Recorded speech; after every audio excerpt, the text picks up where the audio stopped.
Peggy 16. Sega.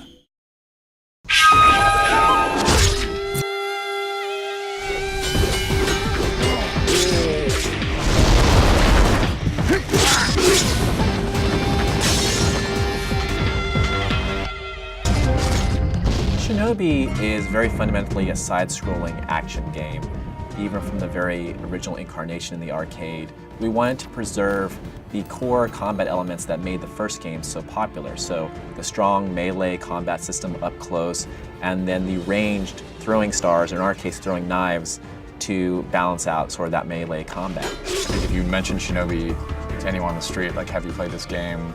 Did you own a Genesis? Like, most would say yes. Our main goal was preserving the design and sort of key elements that make the old games great.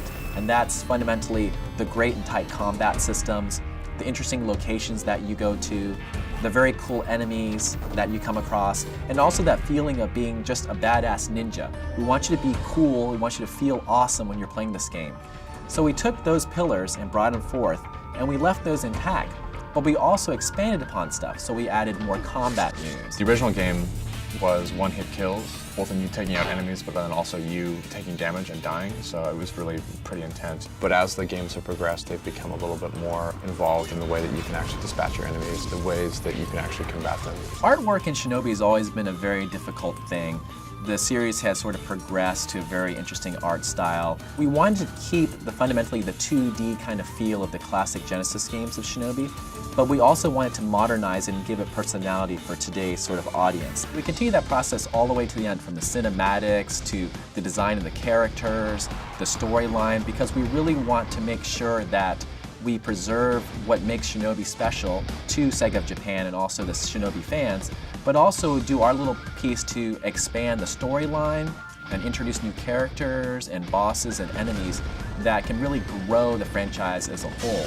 We're expanding the lore of Shinobi, we're expanding the characters, we're expanding the backdrop. We have a game that started on the arcades that is very like a quarter muncher. Once they hit you, you're dead. There's a lot of interesting aspects of the 3DS that compelled us. There was the 3D aspect of the system, and we felt that that could add a nice sense of depth to the worlds that we're building for Shinobi.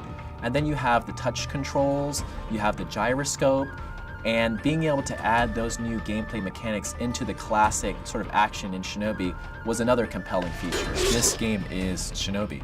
I mean, we had a really passionate development team. We had the support of Sega of Japan the whole way through and the whole IP holders. So it is a Shinobi title. It may have been developed by a Western studio, but we took what was great about the old Shinobi titles and we made them better.